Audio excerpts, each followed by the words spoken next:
Hi, everyone. My name's Lusen Mendel, they, them, and I want to spend the next 10 minutes building on what Keaton just shared and telling you all how to negotiate. And I was thinking, what can I tell you all in 10 minutes that will help you be more effective when you're negotiating? And I think the answer for that is phrases, specific statements you can use to be more effective and to just have the confidence to negotiate and advocate for yourself in general at work. I think a lot of times people they don't really know what to say or how to go about it. So that's what we're going to do. These phrases come from real negotiations that I've done with the candidates I work with. I have a small business called Dangor Mendel. I'm the Mendel side. My business partner, Adam Dangor, he's the Dangor side of things. And we work with candidates one-on-one. We're like a team that's 100% in the corner backing candidates. We do whatever it takes to help them be successful in acing interviews, technical and non-technical, and of course, negotiating offers. So this is what we found works. And I'm only going to be able to give a little bit of information here. So if you want to follow us on YouTube, we have a bunch of videos under Candidate Planet. We have a playlist that goes through step-by-step how to negotiate, all the way from talking with a recruiter before interviewing all the way through the end game of negotiation. You can also follow me on LinkedIn and subscribe to our newsletter through dangormendel.com. I give the same interview and negotiation tips on all three. Okay, let's dig in. Now, negotiation, it's going to be a short conversation, and it is better as a conversation than an email. I know that's very scary to hear, but you'll be prepped this time around.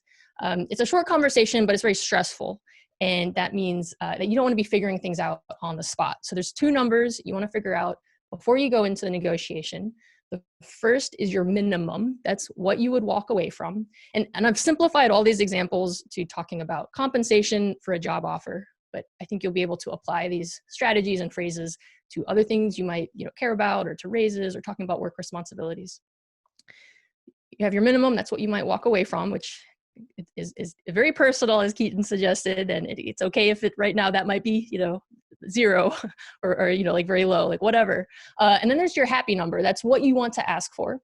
And this is what you'd be thrilled to accept in the moment. And also, to be honest, a year from now, after you've had time to chat with coworkers and, oh, wait, you got a signing bonus? Or wait, you're earning this much? You want this to be a long-term happy number as well. And that's where research comes in and figuring out what your expectations really should be.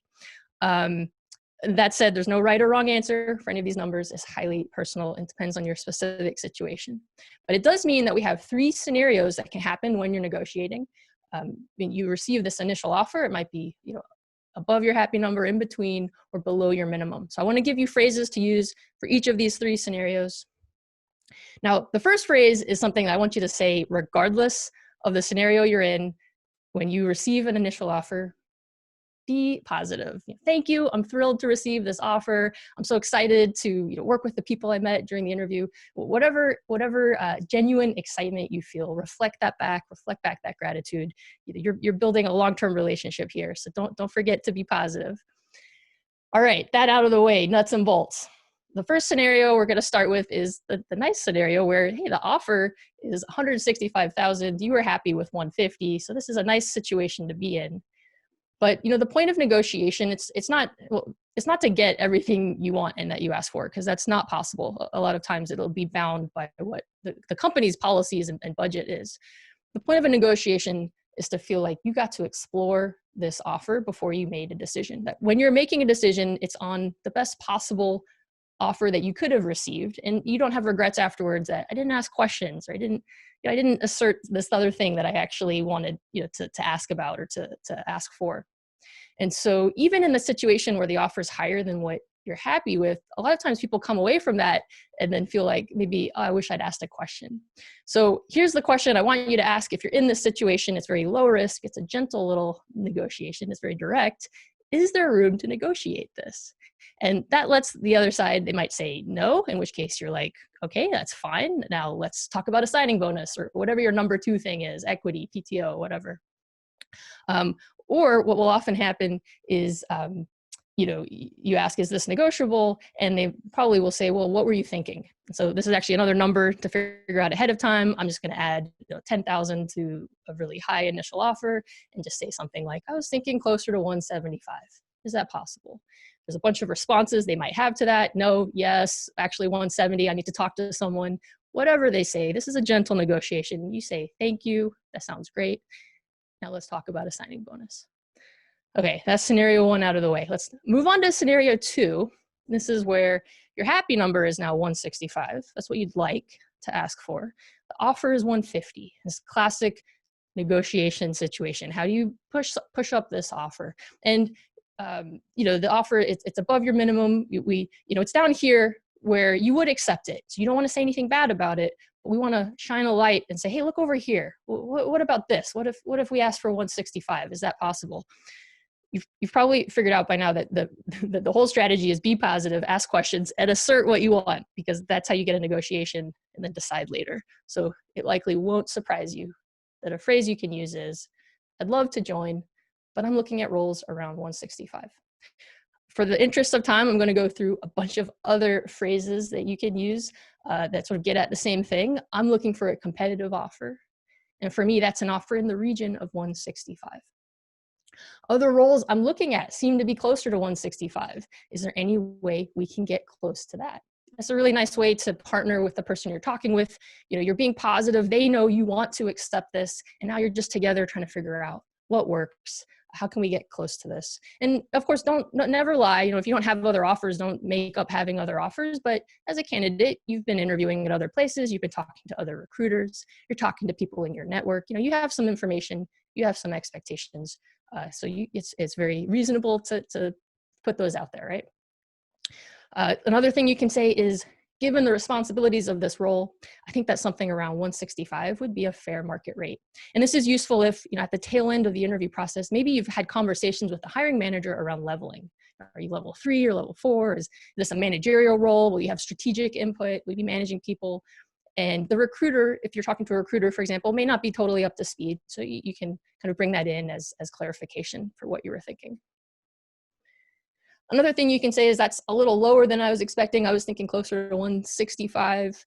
And that's, by the way, as a negative, I would say, that's lower than I was expecting. Again, don't be negative about an offer if it's still on the table for you. Keep that option open. Can we meet in the middle is like maybe a classic negotiation statement that I don't want you to use. I want to give you something better that's going to be a lot more effective. So often, I was thinking closer to 165. Now, the response from the other side might be, well, we can't go that high. They just kind of keep it pretty vague, right? Because they're professional. They've done this before. What I want you to say when they tell you that they can't go that high, I want you to say, well, how high can you go? Because that's what you want to know. That's $1 million question, right? So I recommend for everyone here, practice saying this when you're brushing your teeth at night. So like you say this, you ask this question, how high can you go? Stick a toothbrush in your mouth. You get used to not saying anything else afterwards. Because we get nervous, it's easy to ramble. We can undermine what we're trying to express.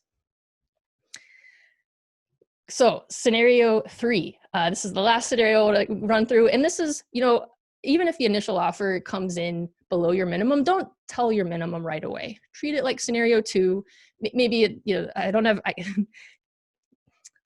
enough time probably to talk about the whole nuance of, sometimes there's very wide ranges. Like if the offer is 111 and you say, I'm looking for 165, they might just think, oh, well, I guess this isn't going to work. That might be too high. So if maybe you have to reset your happy number on the spot. Oh, well, I was looking at it, in the region of 130. Is that possible? Can we get close to that? But you kind of use this phrases from scenario 2.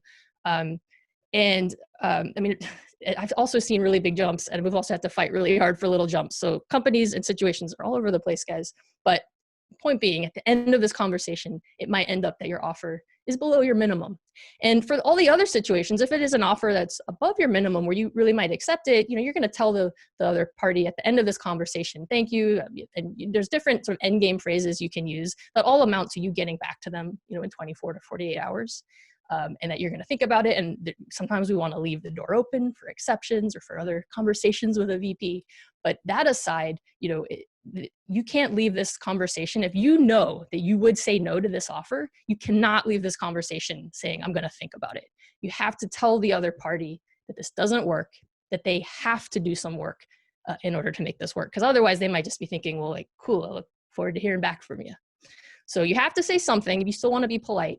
It's going to introduce a little more risk because this is the first time you're really saying no, that this doesn't work, that you would say no. The two phrases I like to use are, I would love to join, but I can't at that number.